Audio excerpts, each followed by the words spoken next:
السلام علیکم دوستانو، زه یم صدام او تاسو ګورئ صدام ټي وي. علي شاه دله چې کومې پیسې ورکړی شوي دي، کوم د آینه کلتور هغه چې پیسې وله ورکړي دي، د کنیډا نه یو امیر صاحب هغه پیسې رالیږلي دي د آینه د کلتور په لاس او هغو ته حواله کړي. نو آیا دا کس څوک دی او د څنګه پیسې ورکړي؟ نو په دې تصویر کې تاسو کتلی شئ دا کس چې کوم دی هغه په کنیډا کې یو مدرسه چلی.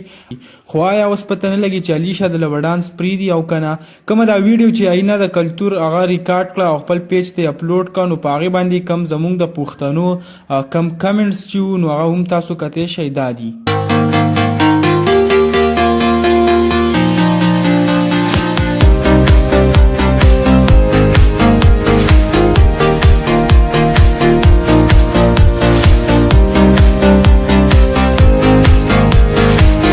د دې نه مخکې ایوب خان شیرپاو هغه هم د داود شاه د لیسه میلاو شوی او 1000 روپۍ هغه هم ورکړې وي د تبلیغ تلو دپاره.